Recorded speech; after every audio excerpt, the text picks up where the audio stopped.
something that I have been playing with for a long time is my own interpretation of what abundance is. And I also let my dog, Olivia, tell me what abundance is for her. For example, early on in my journey with Olivia, I remember a time where she went and was going into her toy bin and starting to grab toys out of it. And I told her, stop, no, don't do that. I need to be the one to get the toys out of your bin for you. And I had a moment as I did that where I went, why do I care if she goes into her own toy bin full of toys that is there for her to access and openly play? Like, why is that something that I need to have control over?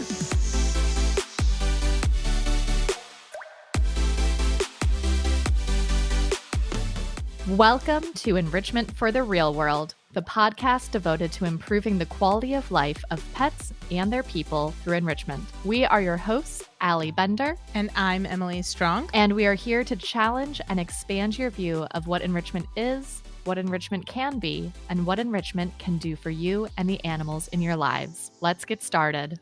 Thank you for joining us for today's episode of Enrichment for the Real World. And I want to thank you for rating, reviewing, and subscribing wherever you listen to podcasts. In this episode, you're going to hear Claire and I talk about why Olivia was allowed to steal her toys, the time I talked about bootstraps and dogs earning their keep, how Miley literally just now destroyed some of my books and proved the point that we're talking about, and why Claire can't stare at ice cream.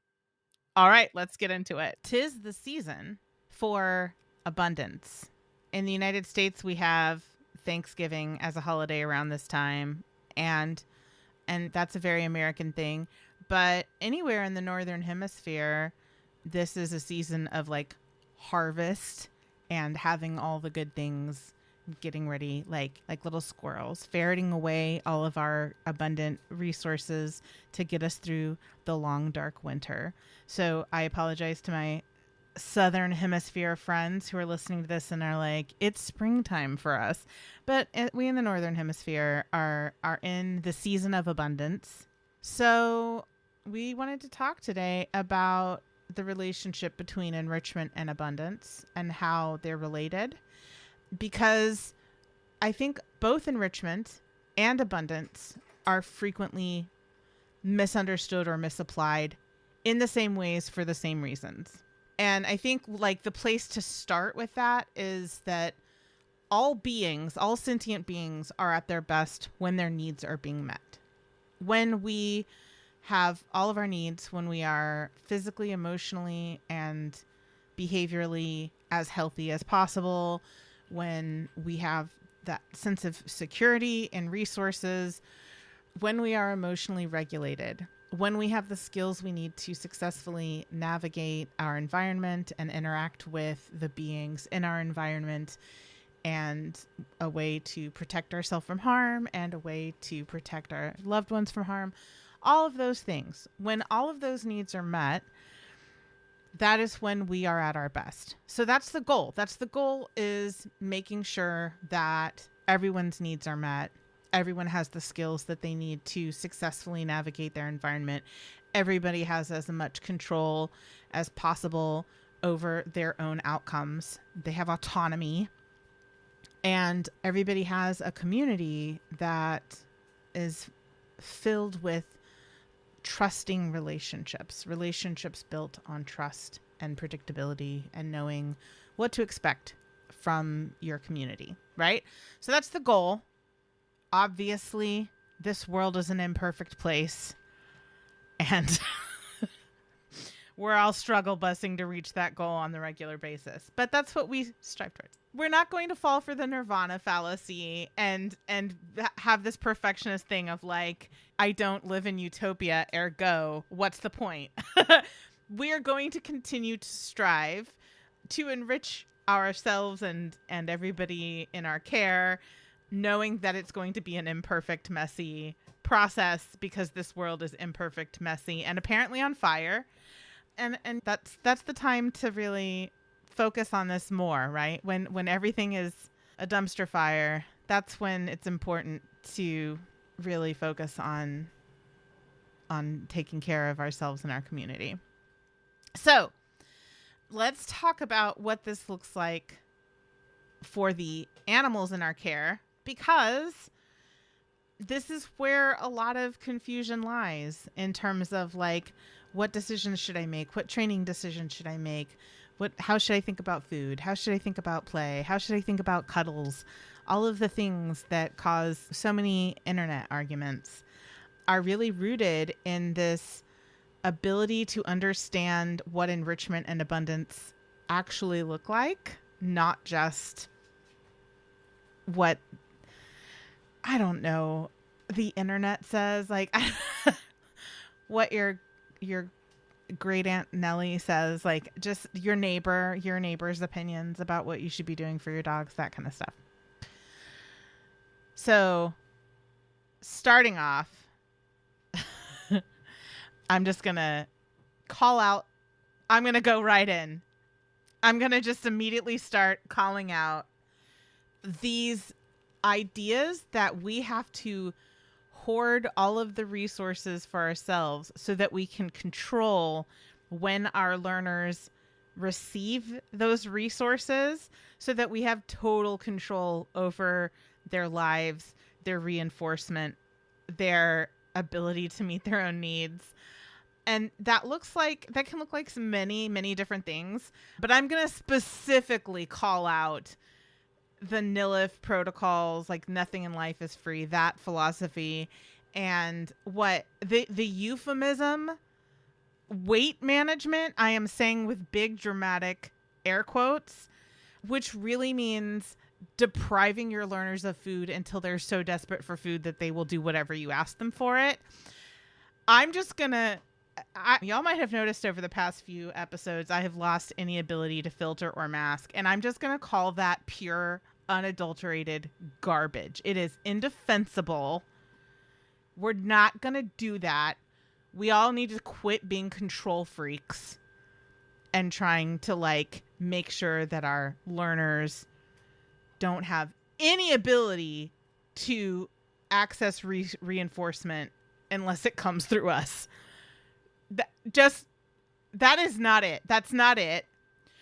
But there is a much nicer and more constructive way to say that. And I'm going to let Claire do it, because Claire, you are amazing at being so kind and supportive. And when I'm working with clients and my students, I'm really good at compassion and supporting people.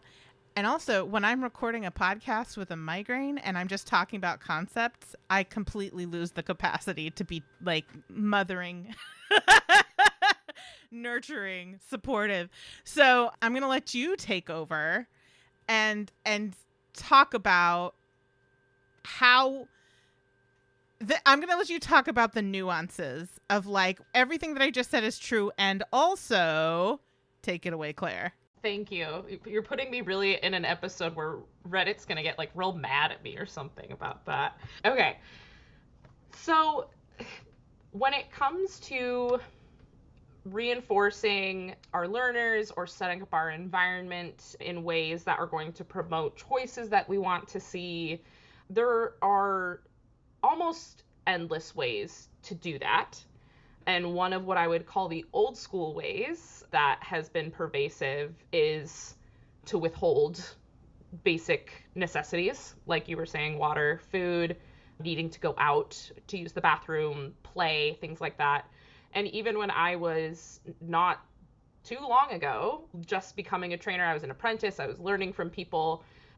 I took a class with Olivia, who had some pretty severe anxiety issues at that point, and that weren't being controlled appropriately yet at that point, and was told by my mentor at the time, because she was overwhelmed and wouldn't do the tricks we were doing in class. They were tricks. They weren't necessary manners to her everyday life, that I should just not feed her for 2 days, and then she would like the food that we had. And this was someone who was intended to be a positive reinforcement, new age kind of trainer. And I remember that was a little bit of a light bulb moment for me of realizing how misconstrued the term positive reinforcement can be, and how this is almost going into a whole other podcast episode, so I'll wrangle myself. But it was a moment of recognizing, like, oh, there are moments where people want to control to that level to get a dog to respond to something. And again, this was not a situation where we were having severe behavioral issues that needed these skills so that my dog could continue her life. It was to get her to do a hurry around a cone quicker.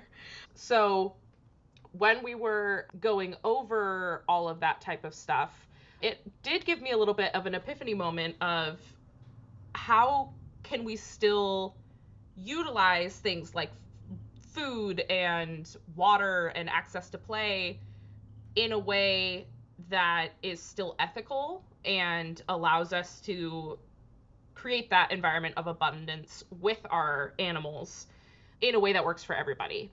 So something that I have been playing with for a long time is my own interpretation of what abundance is. And I also let my dog, Olivia, tell me what abundance is for her. For example, early on in my journey with Olivia, I remember a time where she went and was going into her toy bin and starting to grab toys out of it. And I told her, stop, no, don't do that. I need to be the one to get the toys out of your bin for you. And I had a moment as I did that where I went, why do I care if she goes into her own toy bin full of toys that is there for her to access and openly play? Like, why is that something that I need to have control over? And I think I mentioned in a past episode, like the comforter story where we had this bag and she got in this, that was just out in the living room, and she got into it and was like rolling around in it. And I had a moment of like, stop, you can't do that. And then it was like, well, why? What do I need to control about that situation? What is going to happen that's going to make that something I need to say yes or no to for her? So all of that to say, when we're looking at ethical ways to utilize food and things like that, there are a few different ways that we can do that. One is, if I know we're approaching dinner time, I can use a portion of your food for dinner time to integrate into your training. Or I can integrate treats and know that I might take a portion out of your meal to make up for those calories that I have just delivered to you. I've had people I've worked with whose dogs really loved water, and they would use something like a spray bottle as a reward because the dog loved jumping and trying to catch the spray. But what we didn't do is say, you can't have water before this, and the only water you're going to get is the spray that I give you. This was purely meant as a reward that did not have underlying requirements to it, other than if you do this behavior, you get this really fun thing that's happening. It was not, you get this necessary life source if you're able to walk by my side for 10 steps without pulling on the leash. So there's a lot of ways that we can utilize that. Or if we know it's a time of day when our dog normally goes out on a walk and they have some energy to burn, great. I can totally utilize that excitement and that enthusiasm as a reward. I often, when I'm working on leash walking with dogs, especially ones, since I work in the city, I get a lot of dogs that are very overwhelmed by the environment around them and aren't super keen on the food that I have. Movement is a huge reinforcer. And so we walk for a little bit, we work together on that, and then our reinforcer is we get to be totally goofy and run 10 feet and jump around and be silly. And that times out so well, especially when you're utilizing something that is at that time of day when you know that dog needs it anyway. There are lots of ethical ways to add on to what you're already providing that just keep building that relationship and aren't almost weaponizing things that the learners need to operate and to exist and to have a life of, what's the word I'm looking for? To have an enriched life, right? Exactly, to have their needs met. I'm going to circle back to, because you were like, well, I'm not going to go on this tangent. It could be a whole other podcast episode. But I am going to circle back to that and lean into it a little more, because you said that it's people not understanding positive reinforcement. But I think the opposite is true, is that people are using positive reinforcement They know exactly what it is. They are able to assess that they have added something to the environment to increase the behavior. And because they know what positive reinforcement is and they see it happening, and it's their only criterion for success, that's the problem, right? Because this is why I don't call myself a positive reinforcement trainer. This is why I have never called myself a positive reinforcement trainer, because positive reinforcement in and of itself doesn't really comment on well-being, enrichment, the learner experience, the learner having a say, right? The only thing that positive reinforcement tells us is that when we added the consequence to the environment, the behavior was strengthened. And I've said this in other episodes of this podcast, so I'll say it again. When you do prioritize meeting your learners' needs, listening to them, giving them agency and control over their outcomes, making sure that your interactions with them are overwhelmingly appetitive, then yes, almost always, if you were to look at the consequences of your interactions with your learner, the overwhelming majority of those consequences would be positive reinforcement. And also, I think, like, the focus on positive reinforcement as a training technique was introduced in like the 70s or the 80s as a way of like introducing people to this totally basic but completely new concept. And several decades have passed, and I think we need to evolve past that at this point. I think we need to stop having conversations about the ABCs and be like, okay, yes, and there is so much more involved in really good, enriching animal welfare and well-being, animal care, animal relationships, behavior, interactions with other sentient beings, that like, can we please move past the ABCs? Can we please like think about other aspects of well-being, right? And so like, I actually do think that that was a really good thing for you to bring up, that people can use positive reinforcement and still be coercive and still deprive their learners of agency and care and well-being.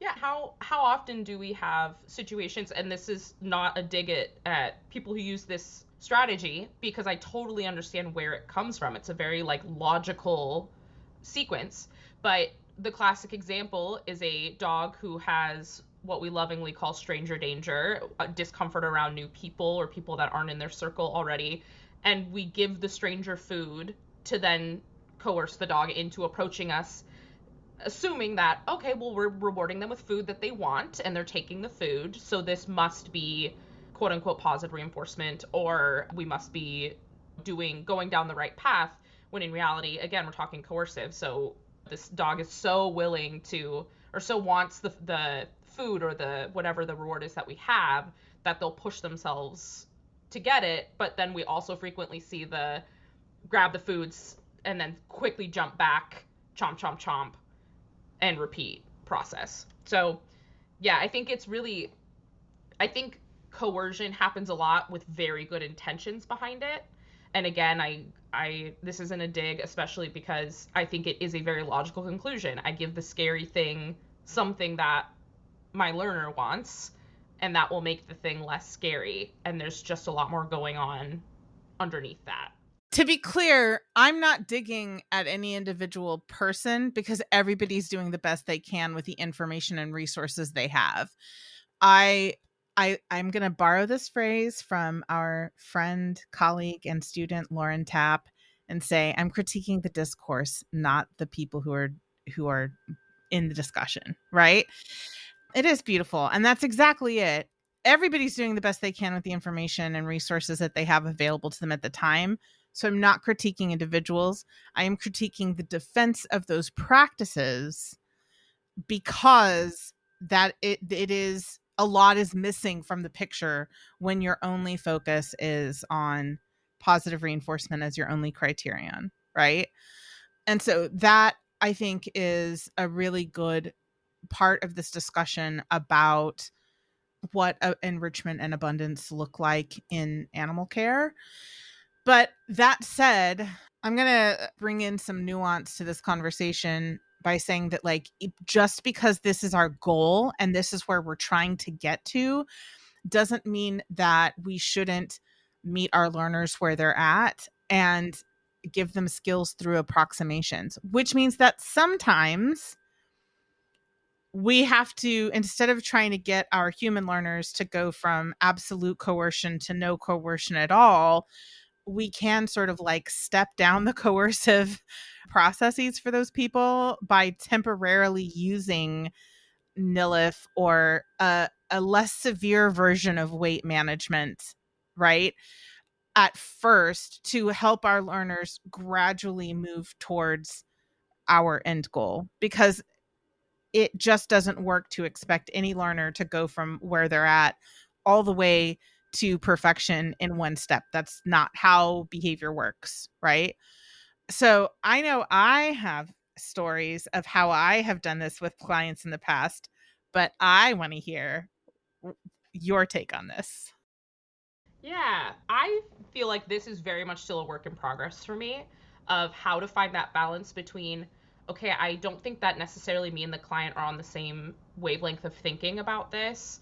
What can I do to bridge that gap where we can meet in the middle somewhere, but that isn't still detrimental to like this dog's well-being or their agency or things like that.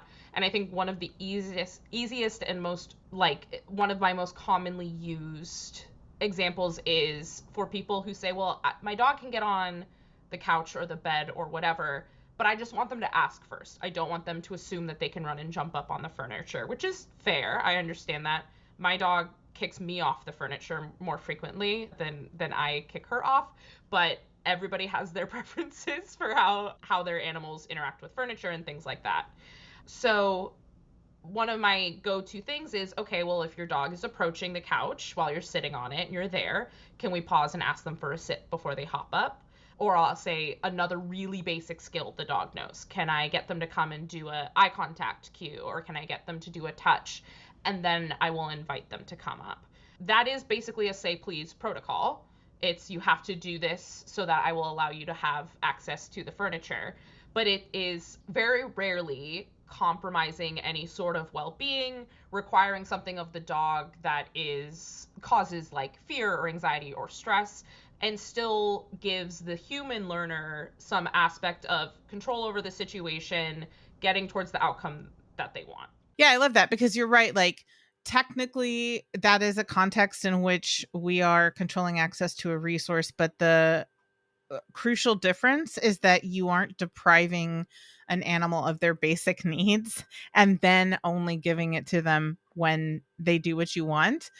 So you're shaping your client's behavior away from like total coercion to like, let's get rid of the coercion about like just having their basic needs met, but you can still have control over this specific part.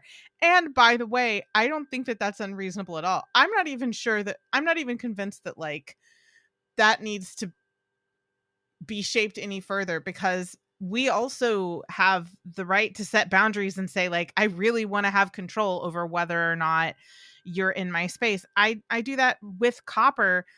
I love Copper. And in general, our rule in the household is the old man gets what the old man wants. He's 16 and a half years old. So he rules the house by and large.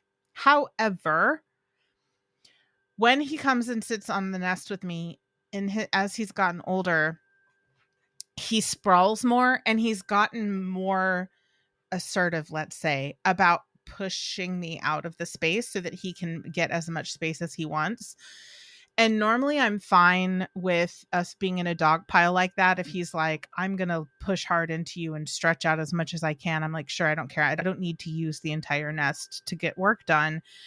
But when it's hot, and by hot, I mean over 75 degrees, because I get hot very easily, I cannot tolerate him pressing his body into my body. That I'm like, it is way too hot for you to be this close to me. So like when it's hot outside and Copper comes and asks to come into the office, I'm like, no, bud, sorry, not today. This is not happening. It's too hot. I don't want to deal with your dog pile. But I give him something else to do in the living room. So I think that there's always going to be, anytime you're sharing your life with another sentient being, there are always going to be moments where you're like, I'm setting this boundary. No, right? And we can talk more later about what that looks like. But I think I want to not get too off topic and circle back to the actual like approximations that sometimes clients need. And my favorite example of this that I tell people in Pet Pro all the time is that when I was in Utah, I worked with some clients, and they were the kind of people that like you immediately knew everything about their political views and their ideological views when you just look at their house. And then when you walk into their house, they decorated their house with their political ideology, right? And their political ideology is pretty much the exact opposite of mine. And I knew going into this that this was going to be a challenge even before I walked into their house, because the daughter who lived with the parents was the one who had hired me. And in her intake form, she had just explicitly said, I need help like finding a common ground with my parents of how we can resolve these behavior issues with our dog, because we're just not in agreement about it. So I already knew going in that there was going to have to be, so we were going to have to do some work to sort of like get everybody on the same page and drawing from the same pool of information. And then like when I pulled up to the house, I was like, oh. And so like one of the things that was discussed was that the parents were just vehemently opposed to using food in training. Their techniques were very coercive and aversive. At best, they were using pressure release, and that was the best that they were doing with this dog. And so I asked them like, okay, so what is your objection to using food? Like, talk to me about why this is a barrier for you. And they were like, cookie pusher, spoiling dogs, like that whole rhetoric. And I was like, okay, yeah, I get that. Like, if that were somebody's reasoning for using food in training, I also would have a problem with that, because you can do a lot of harm when you're just treating food as love, right? So that makes total sense. And also, the real reason we want animals to work for food is because we don't want them to be freeloaders. Like, they need to sort of like pick themselves up by their bootstraps and learn how to be adult, responsible, accountable beings, just like any other adult of any other species. In the wild, they wouldn't have somebody bringing them their food in a silver bowl. So like, why is that considered good animal care in captivity? Right? I have a lot of ideological opposition to this idea of bootstraps. I think that it's missing a lot of nuance and you know, I just don't agree with it. We don't need to get into political conversation here, but the point is that I was using language that I knew my clients would resonate with. I was meeting them where they were at by speaking to their ideology and helping them understand why we're doing what we're doing based on their worldview.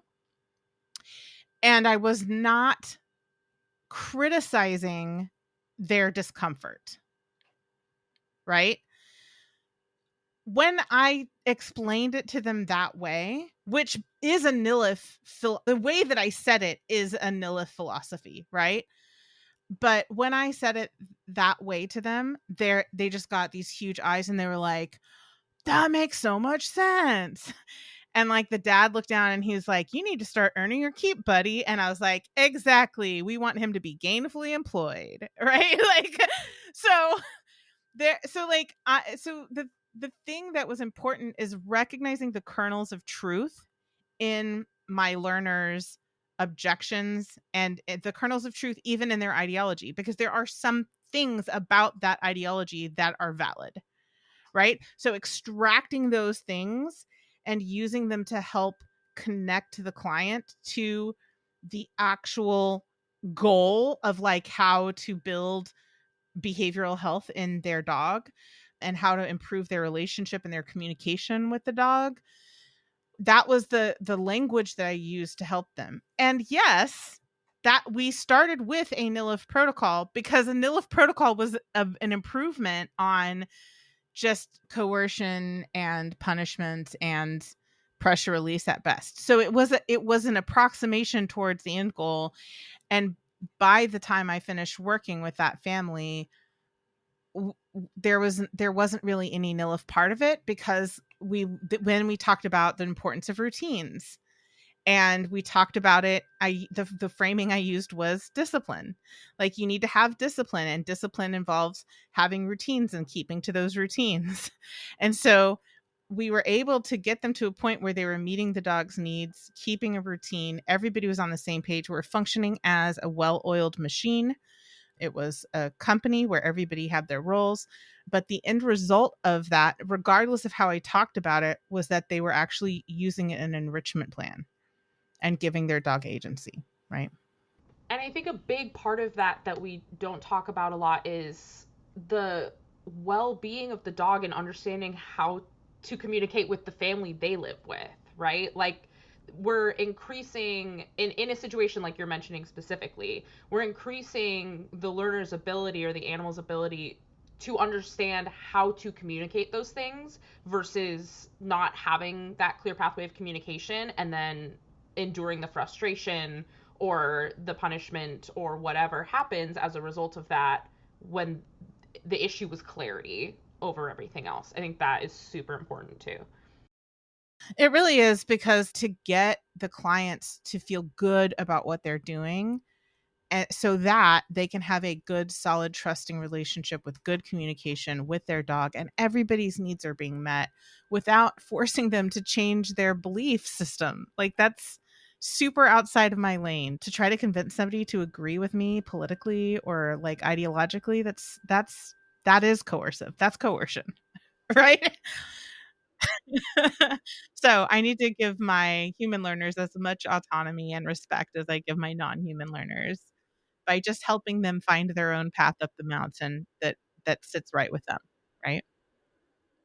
So there are situations like that, and there are situations where I'm not going to ever tell somebody to not feed their animal for 2 days, but we can actually harness natural hunger cycles and say, if your learner doesn't care about the food after a meal, try training before a meal when they're naturally hungry, not because you've starved them for 2 days, but because I'm hungry before my meal times, they're hungry before their, like, let's give them food when food is more valuable, right?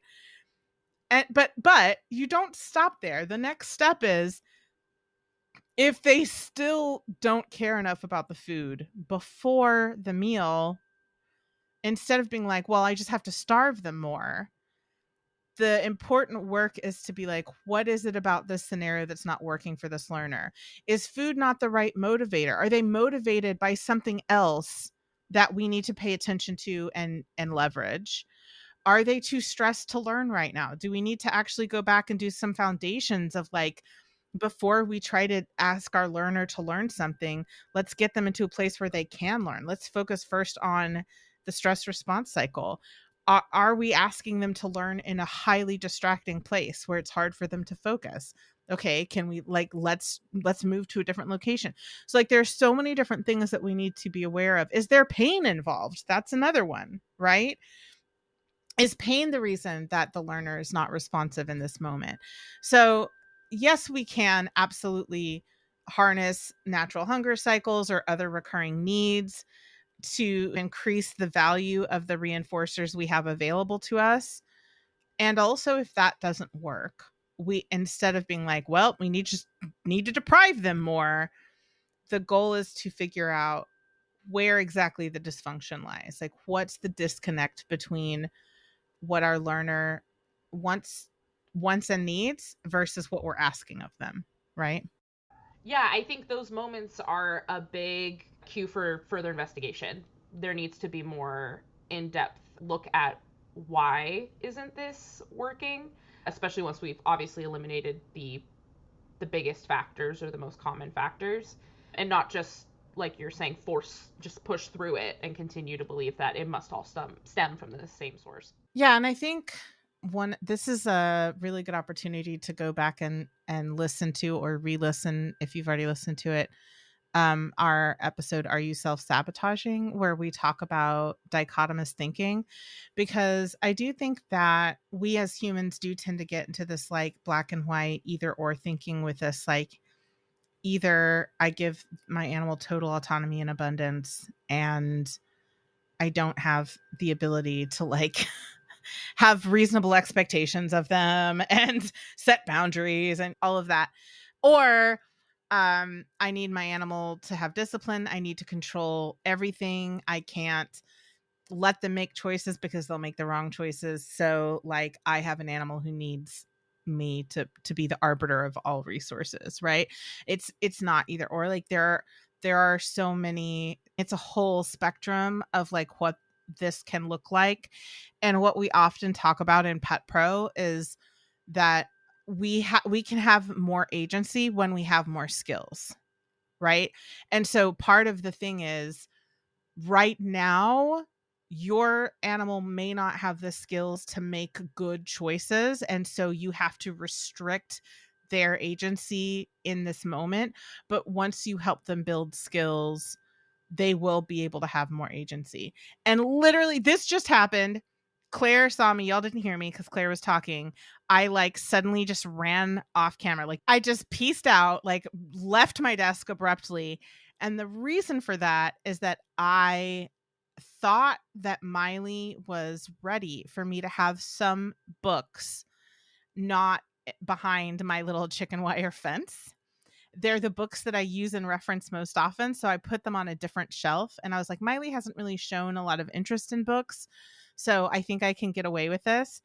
And lo and behold, Miley found the books and was chewing on them. And so I was like, ah! I had to like immediately just like bounce out of the podcast and go like pick up all the books off the shelf, pick up the books that she'd started to chew off of the floor and put them high up. And I'm going to have to figure out another place to have those be like readily available, right? So the key there is that I'm not looking at it as a character flaw on her part. I'm not interested in punishing her for doing that. I don't need to control access to resources in like a dominance type of way. Like that's not the mindset. I'm realizing that she has an adolescent puppy brain. She still needs to chew a lot. And I put objects that are good size for her to chew within her reach when we don't have any parameters. I've never taught her how to interact or not interact with books before. They've just been behind a chicken wire fence. So she doesn't have any skills around like how to engage with books, by which I want her to totally ignore my books, right? So I'm not punishing her for this. I'm just removing them from her environment. I have removed an option. She no longer has the agency to interact with those books, but she has lots of other agency in other things that she can do in my room that she's allowed to do that will meet her needs in a way that doesn't violate my needs, right? So that's part of this, is that it's not the mindset has to shift when we're thinking about enrichment and abundance, is that like when they make a mistake, it's not about punishment. It's about what are the unmet needs here, and what skills do we need to build? What changes do we need to make in the environment? What boundaries do I need to set, right? Yeah, and I think what comes to mind for me with Olivia is she is a dog who I've learned through trial and eval benefits, since she's leash reactive. She does benefit when we are walking. If a trigger presents itself, she does better if she can look at it for a second or two and identify, there's the noise that I was hearing that was alarming to me, or there's the thing that makes me nervous. But what I've also found is if I stand there and just let her look, she is going to continue to rile herself up and escalate until she goes over threshold and she has a big explosion. So I have learned the balance of giving her a moment to go, yep, that is the thing that you don't love seeing, and then continuing on with rewards being for moving away. If she does explode because I'm not paying attention or we just escalate really quickly, I also don't punish that. I simply redirect, we move on, and I reinforce her for the de-escalation that she's able to do after the fact. Because if I am by an ice cream truck and I keep staring at the ice cream truck, I guarantee you the longer I look at that ice cream truck, it is going to get me closer to getting ice cream that I very much do not need. But if I have someone with me who helps redirect and says, hey, let's keep moving, that's going to actually be much more successful in avoiding the ice cream that I want so badly. Yeah, I love that. That's a really good example of like helping your learners make better choices for themselves, because I think that is a common misconception that enrichment is about like spoiling them, or abundance necessarily means that they get whatever they want whenever they want it, however much they want it. This idea of like spoiling them or coddling them or catering to them is a fundamental misunderstanding of enrichment, because meeting needs also means giving them skills to make good life choices, right? Meeting needs also means making choices for them when they can't make good choices, like your example with Olivia. Meeting needs means prioritizing long-term benefit over short-term gratification, right? So like that, all, if we're thinking of it in those terms, like you can have an enriching and abundant life that still incorporates sometimes like teaching your learner how to ask for things, and also teaching them that sometimes the answer is going to be no or not now, right? Like in my example with Copper, he knows how to ask me if he can come into the office and hang out with me, and he knows what yes, Betty, come on in looks like, and he also knows what no, not today looks like. Miley knows how to ask me when she wants to go on a walk, and she knows what like, yeah, let me just get your gear on looks like, and also like, I can't walk today, baby, I'm sorry, let's do something else instead. She knows what that looks like too, right? So I think one of the things that past me used to say that present me hard disagrees with is that when I was a baby behavior consultant, I was really focused on getting clients to stop telling their dogs no. And now, as a much more seasoned behavior consultant, I'm realizing like no can be a really good cue, a conversational cue to say, I heard you ask, and also right now is not the time.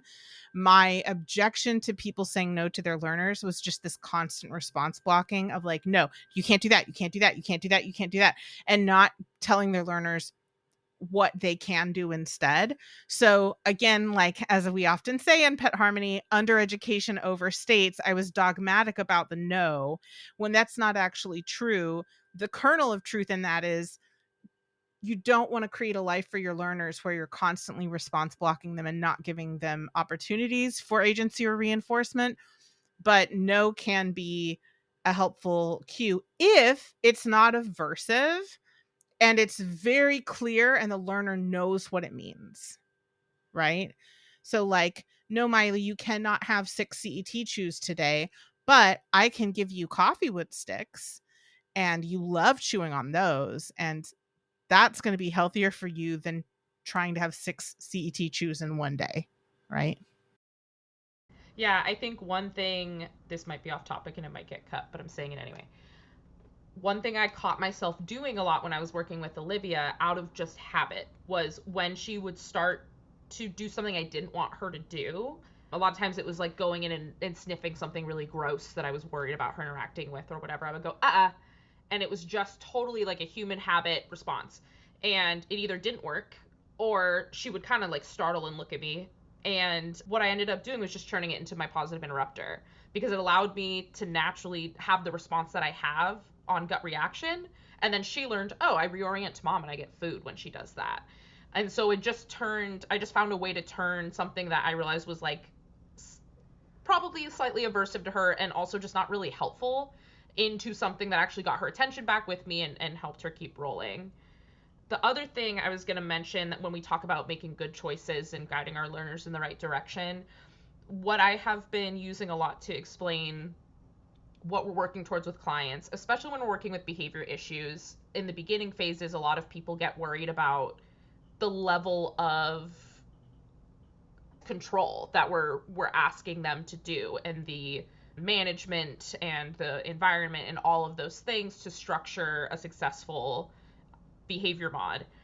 And so I get a lot of that question like, oh, well, are we going to have to do that forever? Are we always going to have to tell them?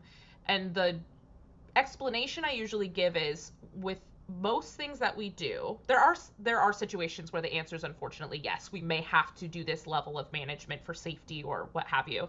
But there is also a progression that I like to explain as the first step is we're holding their hand and we're showing them how to do it. That was words that didn't happen. The first step is we are going to hold their hand and show them how to do it. So it's a new skill. We're going to guide them through and reward them for doing it. The second phase I equate to having like a middle schooler, and I'll say something like, we're going to remind them what the good choice in this moment would be. We might not have to show them how to do it, but we go, this would be one of those moments where it might be better to move away or to look at me or what have you. And then the third step is self-application.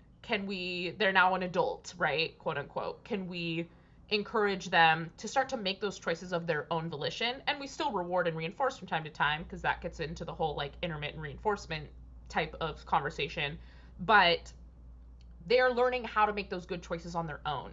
And I think ultimately that's what a lot of people are looking for. I think they just don't necessarily realize that because they're just used to instructing and controlling the situation. Where I love to point out, wouldn't it be really nice if you didn't have to tell your learner to do that, your animal to do that? They just knew that that was one of the good choices they could make. And I use that a lot with people who tend to have really strict guidelines for their dogs, or even can get a little micromanagey of everything their dogs are doing. I always like to bring it from an aspect of, wouldn't it be great if you didn't have to tell them to do that, if they knew that was one of the good options that they could, good choices they could make in that moment? Yeah, exactly. It's actually less work and it's easier and it's less stressful to give your learners agency, because then they have the capacity to provide a lot of their own care, so that the onus isn't on you to constantly be doing that. And I think that's like, I agree with you that that's one of the biggest selling points for people, is like, you could continue to correct this behavior for the rest of your dog's life, or you could just teach them how to make good life choices so you don't have to do it ever again. Right? Like, maintenance is a thing, but like the constantly having to, it's like the cognitive load of constantly having to pay attention to it and make decisions about it. That's the part that's exhausting, not just occasionally practicing it to maintain the skill. Right? So yeah, I love that. And I think that's a really beautiful way to frame it to your clients. And a lot of times too, like, when people, in my experience with the clients that I've worked with, when people are trying to do some kind of coercive approach, it's because they don't know that an animal is capable of more than that, because they've been told their whole lives that animals have this particular capacity that's not true. I can't tell you how many clients I had with cats who were skeptical that we could do anything with cats, because they just believed, because they had always been told that cats are aloof and they don't care about you and they're not food motivated and they're not interested in learning. Like, they don't want to please you the way a dog does. And showing them what is possible in these little tiny ways of like, we can in a few minutes, we can teach your cat to respond to their name. And they'd be like, no. And I'd be like, yeah, let's do that. And like, when you can show them, like, if that's possible, are you willing to go on this journey with me to see what else is possible in terms of what your animal is capable of and what decisions they're capable of making on their own when we give them those skills, right?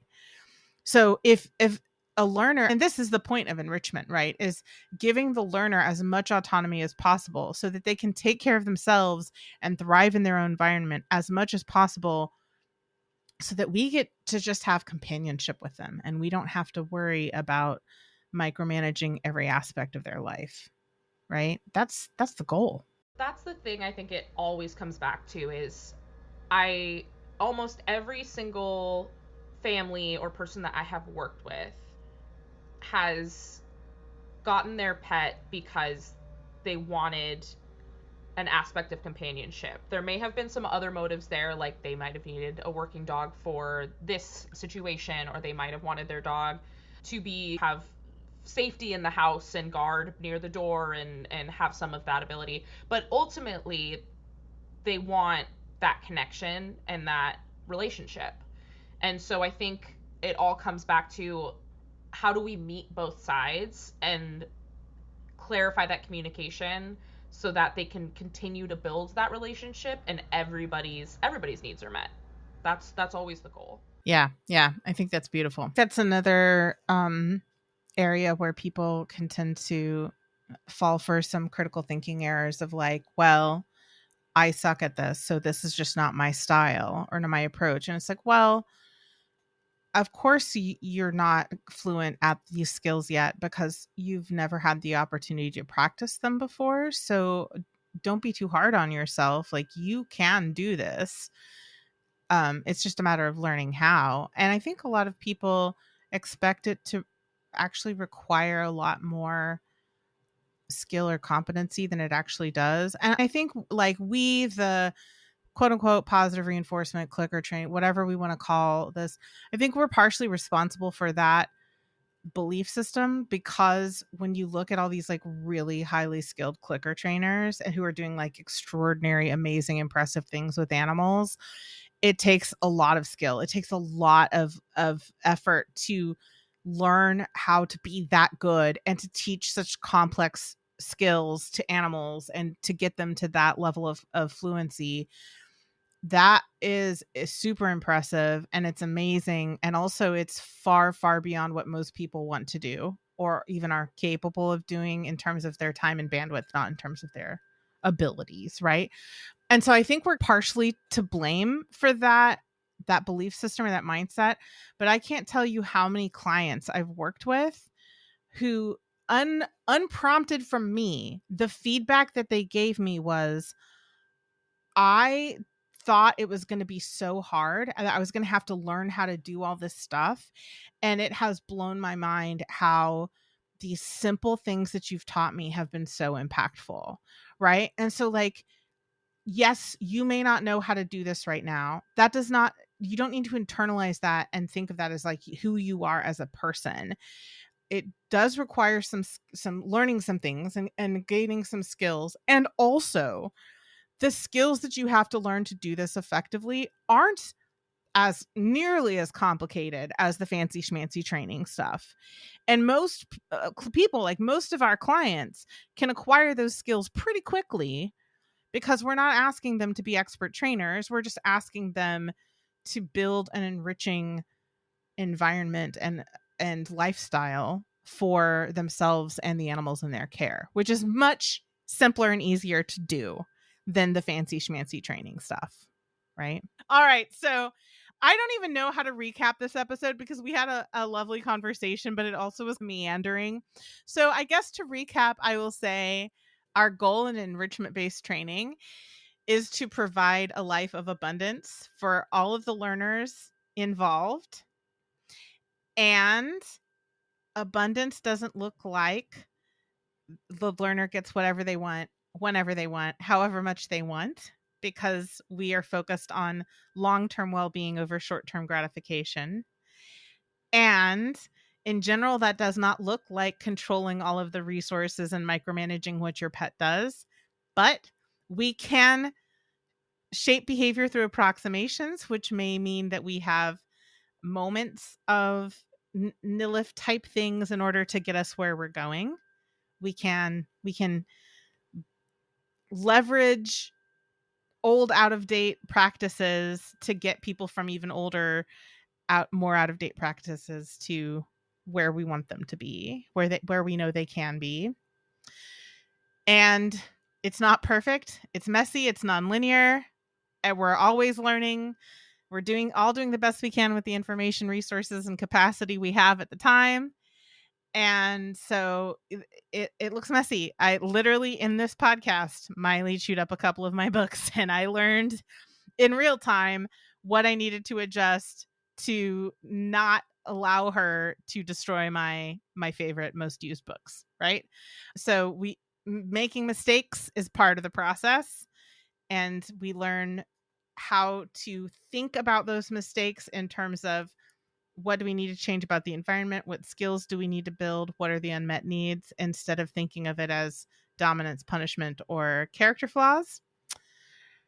And I guess the last recap is make sure to do this for yourself too. Like, abundance means making sure that you also have a say, that you also have agency, that you also have the means to meet your needs.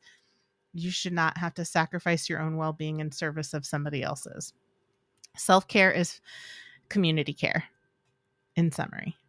I hope you enjoyed today's episode, and if there's someone in your life who also needs to hear this, be sure to text it to them right now. If you're a pet parent looking for more tips on enrichment, behavior modification, and finding harmony with your pet, you can find us on Facebook and Instagram at Pet Harmony Training. If you're a behavior training professional dedicated to enrichment for yourself, your clients, and their pets, check us out on TikTok and Instagram at Pet Harmony Pro. As always, links to everything we discussed in this episode are in the show notes. Thank you to Ellen Yoakum for editing this episode and making us sound good. Our intro music is from Penguin Music on Pixabay. Please rate, review, and subscribe wherever you listen to podcasts. That helps more pet lovers and professionals find us so they can bring enrichment into their world too. Thank you for listening, and here's to harmony.